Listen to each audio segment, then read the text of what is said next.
Today I'm just outside of Milton Keynes and I've come to a family's garage, that one on the left, to see a car that's been in their family since it was probably a year or so old and was a really cherished item, a special car that got really worshipped by the grandpa.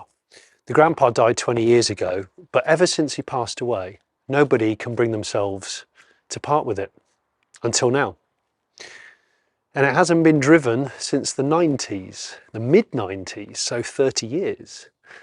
So we're going to have a look round this classic Ford Cortina, and hopefully we might be able to hear it run again today.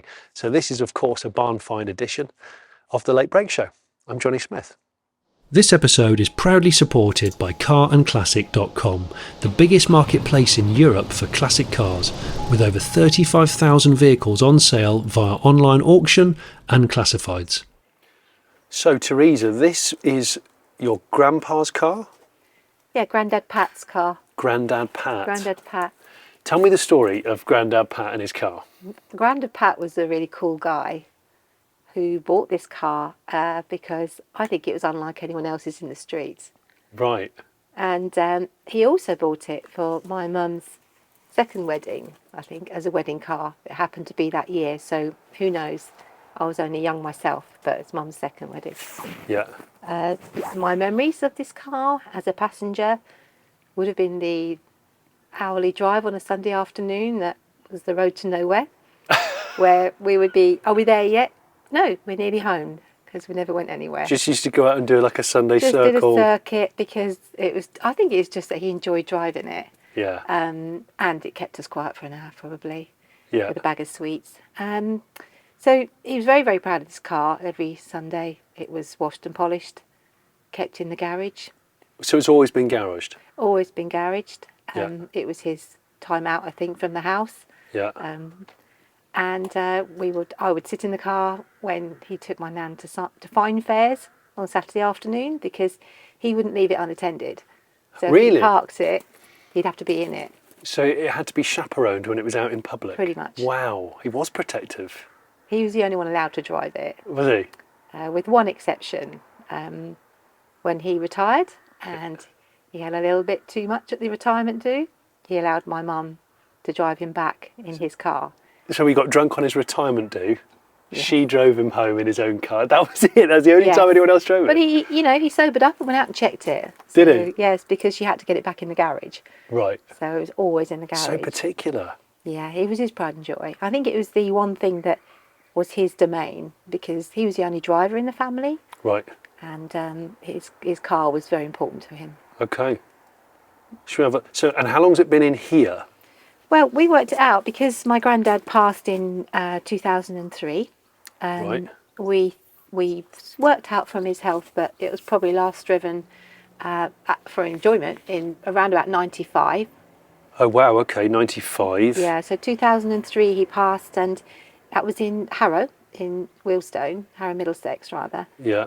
So it was brought here because we live in this area, so it was brought up and brought into the garage. So by reckoning, about 2004, it came up, and we think it's been here about we know it's been here 18 years because that's how long my So it was traded up from Harrow to here. Yes. And it probably hasn't been on the road since the mid-90s. No. Wow. Nobody's needed to drive it, and as I said, out of respect for Grandad, I don't think anybody wanted to use it. So you were saying your mum didn't want to sell it. Yeah. So a couple of years ago, we sort of said to Mum, you could, do with a cash injection. Grandad's car is there. It might be worth a few bob. Yeah. But she couldn't part with it. When it came down to it, it was too sentimental. Now my mum has passed recently, and we don't see any need to tie up my brother's house with it any longer. So this car is going to go to a new home? It is going to a new home. I really want to have a look at it. I haven't seen it yet. So do you mind if I... Carry on, yes, please do. Needs a little bit of encouragement. Do you need to twist it? There we go.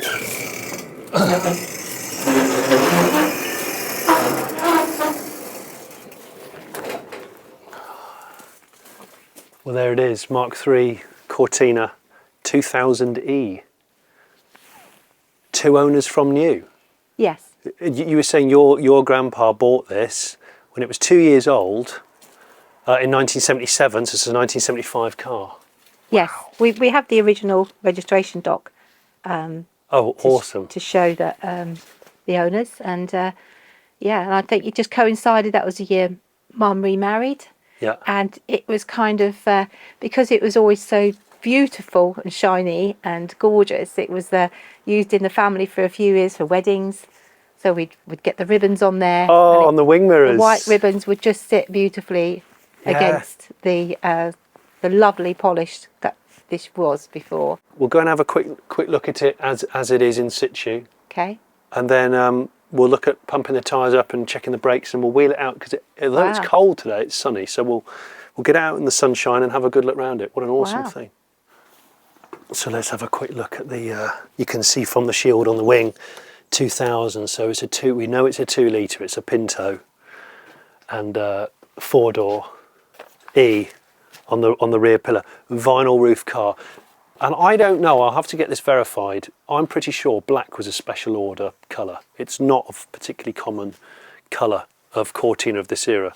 And I've got from Teresa the original V5 document, Patrick Clifford. He bought it in September 77, and the car was new in April 75. So he's owned it since 77 until he passed away in 2003. And it's still in the same family. As usual, there's some bits and bobs that have accumulated around it as other people in the family have kind of used the garage for other stuff. But let's have a look. The motorist's prayer. Before we take a place, behind this wheel we pray, O Sacred Heart, guide us on our way. Virgin Mary, morning star, from every danger guard this car. Thou, dear Lord, who gavest to enjoy, grant its purpose be to save and not destroy. Blimmin' heck. Look at this, wood grain dash, that 2-spoke kind of chevron steering wheel that the Mark III's had. Mark III Cortina is very, very American on the outside with that Coke bottle back door. But we've got the sheepskin seat covers in here, like Teresa said. Underneath the seat covers, these black sort of small corduroy material, they are immaculate. They are, hang on. Well, that's got a brown seat. So is there a brown seat on the driver's seat? Maybe the driver's seat's been replaced. Yeah. So the driver's seat's a different colour, which is maybe why he put the sheepskin on. Tape deck in there. Is it in excess of a £1.50 in the centre console? And tax disc in the window says year 2000. This is 99, so maybe it was kept taxed an MOT but not really used. What's the mileage? I would say that'd be about right. Yeah. Yeah, because I think it's a hard decision to make for a guy that he's not going to drive again. I think you're right. Well, that tyre's absolutely had it there, so that might be a problem. We might have to dig out the spare. And back door. I love the back door. I love this. It's my favourite bit of styling with that C pillar with the E on there. Awesome. I'm going to wedge my head in there.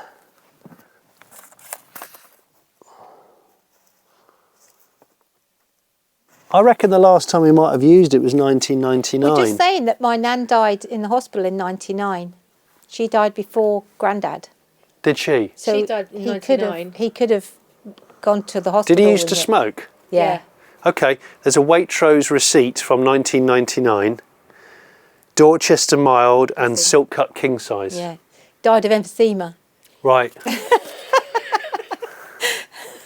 Now, although the sills have got surface rust on them, the original seams on the bottom are there, and it looks really solid. I guess that would figure if it's always been dry stored as best as possible. I can see the exhaust is still shiny, albeit the rubbers have perished. The exhaust is resting on the floor, but it's not rusty. So when we pull it out, or push it out, we'll just have to bear in mind it might be dragging its exhaust. I might have to lash the exhaust up with some rope. But I'm going to try and get to the back of it. I've got to move a bed and some tents. Always the way. On the late break show, always the way. I'm gonna get swallowed by beds. Hang on. Oh, the back of these are so cool. I do love a Mark III Cortina.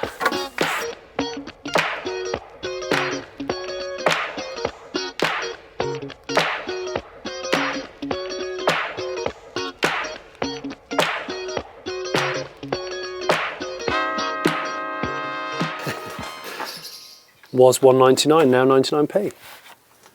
I was made in England like a blue Cortina. Well, it's black, but you know. Anyway.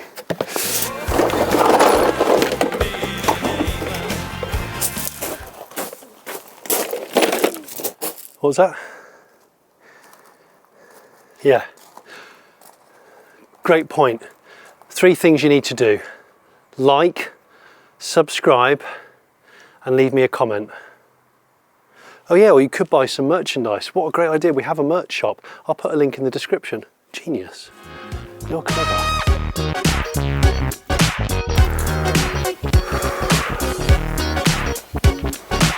God, I'm so strong.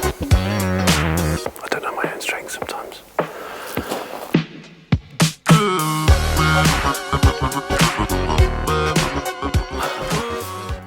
I've only gone and found some new old stock. Baby sham, oh my word. So ladies, queue up, but I only need 8 of you. 8 of you are gonna have a wild time tonight. I'm gonna have a look in the boot. Gonna see if there's a spare tyre. I'm worried about that back tyre because we really need to roll it out for better access. And I don't know whether that's the ignition key, and I don't know if it's one of the little keys.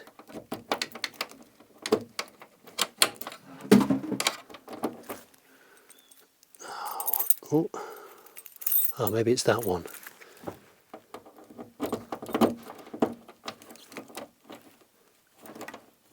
I don't want to force it. Oh, hang on.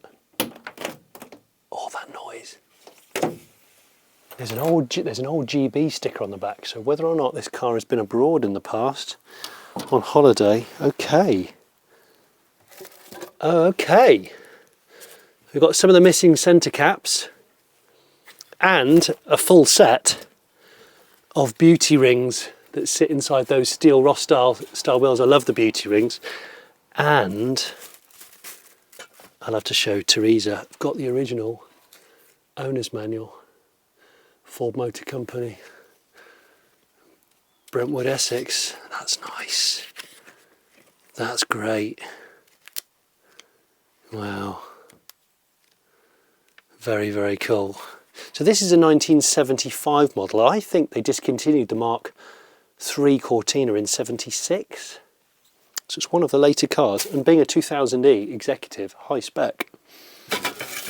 Very high spec. Oh, wow. You know I'm a big fan of a foot pump. How old is that foot pump? Yeah. The Dunlop Minor, made in England. I bet that thing still works. Where's the spare? Here's the spare. Okay, I've undone that bolt. Oh, nice. So in here we got a load of spare. They're brand new.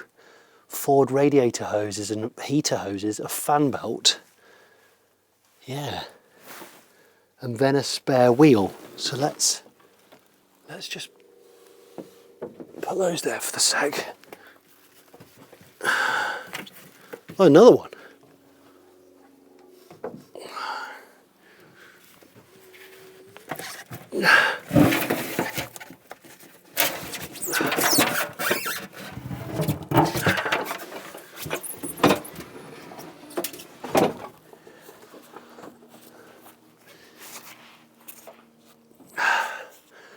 That's inflated. Beauty ring, there's the beauty ring. They always make that noise when they get a piece of gravel in them. So I think I'm going to need to put that on there. You can see, might be able to see from this angle, there's a rot down the back of this wing and arch here. But when I've had a look underneath, it doesn't look too bad, and the exhaust has still got the labels on it. The exhaust is still shiny.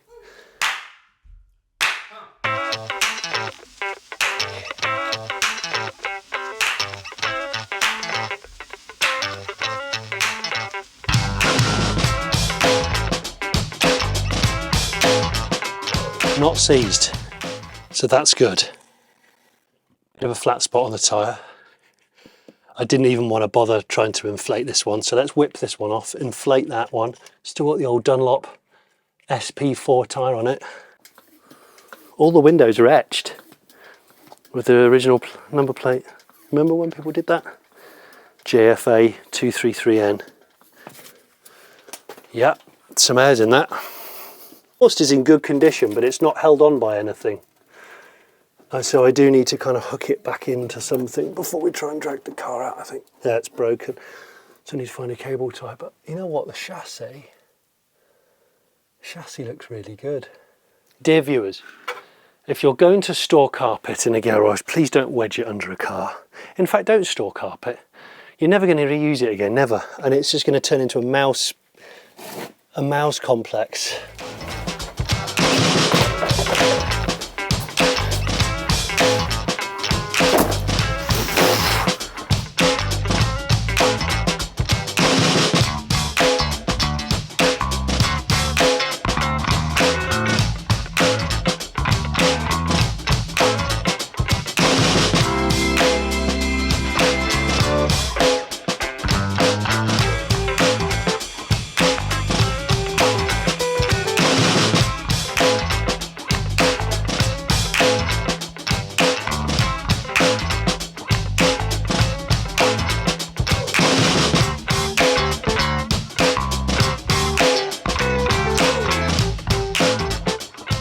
Okay, quick recap. That front brake near side was seized, but I managed to slide the pads loose, lubricate it a bit, and they're free. The back axle we know is free, so not seized brakes wise, so I'm just putting a bit of air into this soft tyre. That tyre's also got air in it, but we don't know if that's seized, so I'm going to check that one, and if that's free or easy to free, then we can roll the Cortina out into the sun.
Well, here it is out in the wide world in its dusty glory. I think it's a pretty good survivor in terms of body condition. Let's have a look at the 2-litre Pinto, the engine that went into so many Fords of this era. And actually, again, really solid where it counts. Wing top solid, inner wings look good, chassis looks good. And this rad panel, it's got all the original stickers on it, including that sticker there.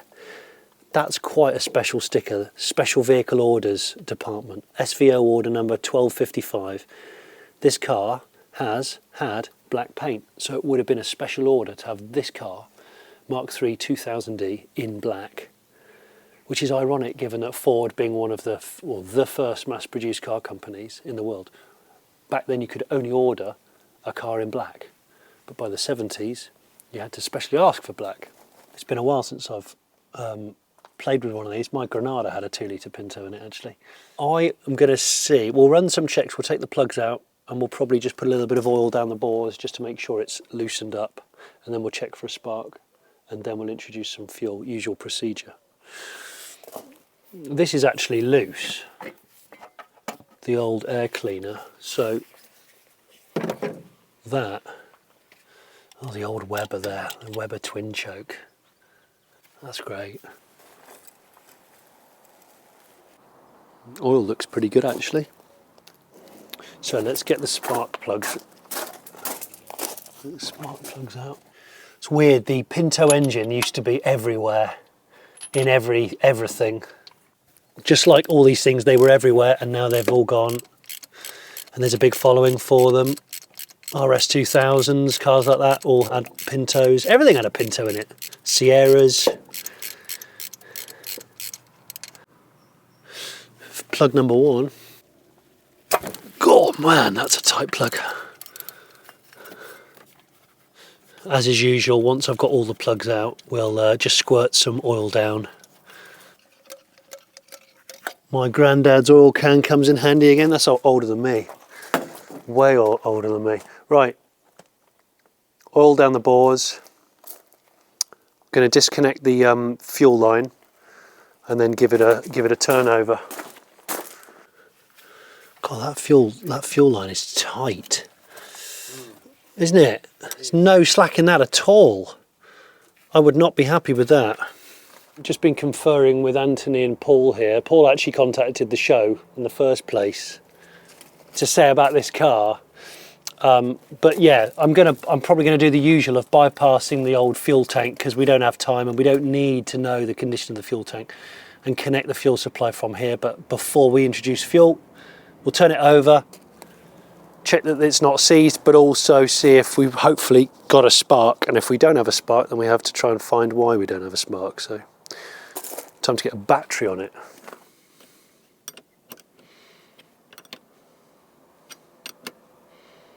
So just going to turn the ignition on. We've got a battery connected, and then we've got 2 dash lights.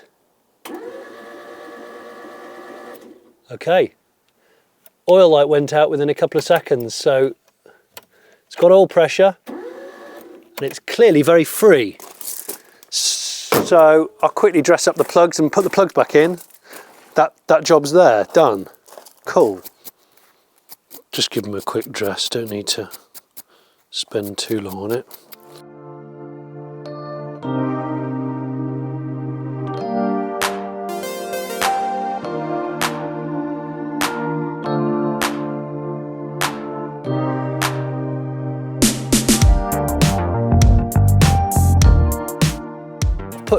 Put 3 out of the 4 plugs in. I've kept 1 out, and then I'm going to spin it over with it out to see if we get a spark.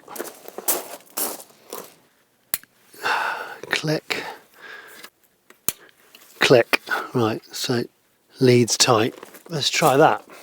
Okay, ready? Yep. No, nothing. Nothing. No. Okay. Sounded nice though. So we're not getting a spark, and Ant and Paul have helped me to deduce that there's power going to the coil, but not out of it.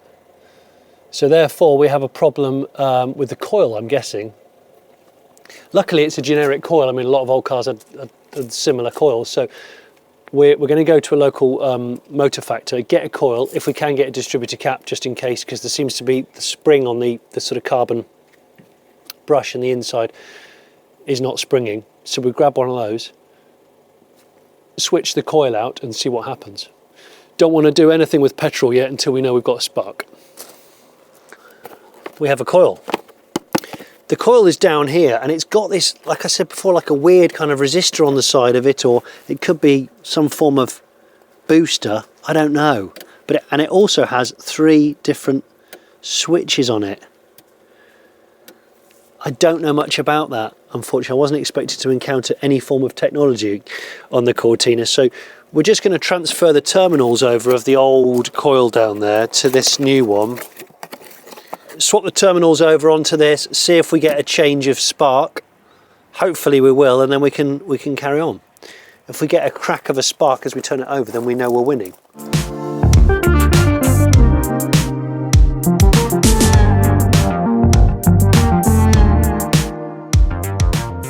Okay, when? No, no. Let me try it. Just right, okay. No, no spark. No spark. We've been fiddling around for a little bit, trying to work out why we don't have a spark.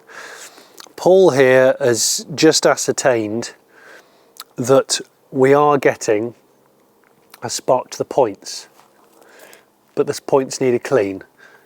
So we've taken the points off, we've given them a clean. Paul's going to reset them. I'm going to get a feeler gauge measurement for that. It's running on the new coil. I phoned up Retro Dave. If you know who Retro Dave is from my previous videos, he's the guy that owned the Sleeper Larder, which I will put a link above my head for. He said those Spark-Right modules were really popular and actually quite reliable. And the switch on the top, the middle setting is off, one side is conventional, the other side is electronic. Am I right in thinking when you switched it to conventional, you got the spark? Yeah. When you switched it to electronic, it didn't work? Yeah. That was it. So if we go old school and we sort of bypass it, we've put the new Dizzy cap on, everything else as clean as it can be, we'll even put my jump pack on it.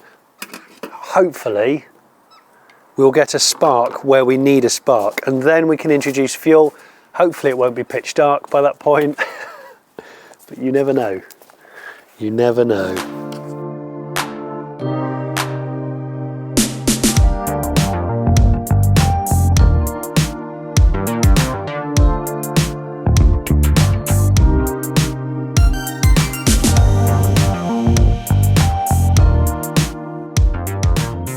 I think we've got some positive news. We now have a spark. Whether it was the points being dirty or we've got a better understanding of that electronic module, whatever, we've put the different coil on it, who cares? We're satisfied that we're getting a spark at both the plug that we've taken out and if we just take the king lead off. So we're going to put that plug back in, put a jump pack on and introduce some fuel. And let's see if this Cortina lives. Let's see if it fires up before it's pitch dark. I'm going to just give it a little bit down the throats. And this is an auto choke, isn't it? These Webers, I'm pretty sure they're auto choke. That's the first time fuel's been in it for some time. Right, let's see what happens.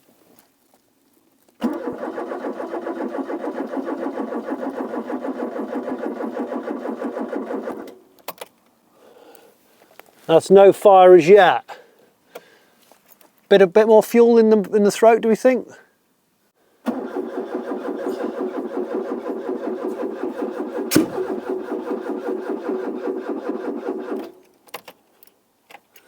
Bit of a backfire that. Should we flick it back to old school? Flick it onto old school. Flick it onto old school because we might notice a difference, but then we might not. Back onto old school now. Yeah? All right, gents, let's give it another go.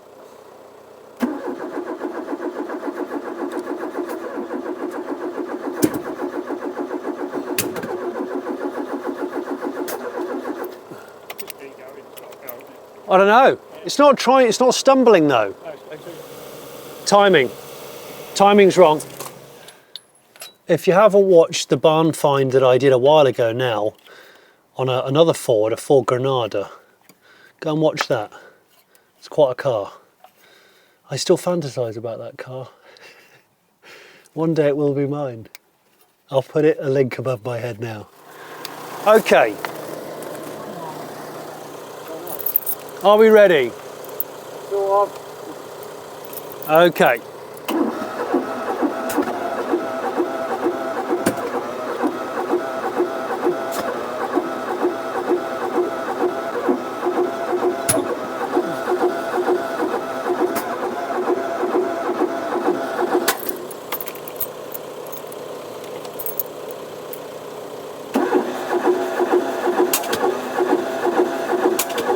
Yeah, it's got to be timing.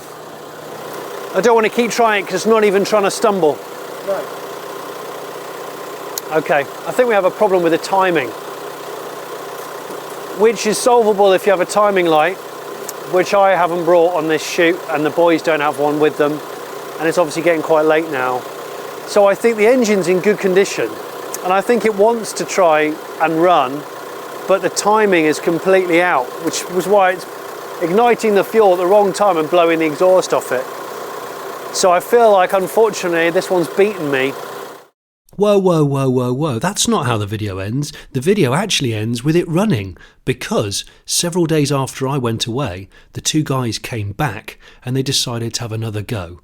Success. The Cortina fired up effortlessly after they decided to change around the distributor cap. It seems somebody had swapped it round before I'd even seen the car. This Cortina is going to go to auction. It's going to be for sale via CarandClassic. I will put the link in the description when it does, and I will mention it on the Late Break Show social media.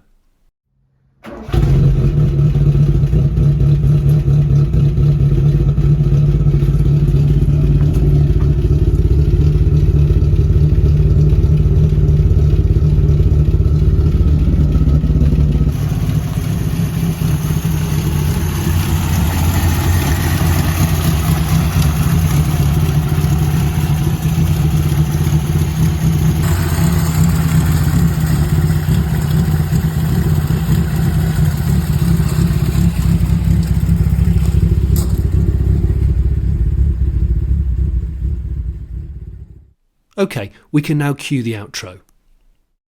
I hope you've enjoyed this episode of the Late Break Show. If you haven't already subscribed, please subscribe. Leave me a comment. Do you remember the Mark III Cortina? Do you have a Mark III Cortina? I'm sure there's tons of Cortina memories that will keep coming. And of course, enjoy any other barn find. I'll put a link to the barn find playlist on the camera now. This episode is supported by CarandClassic.com.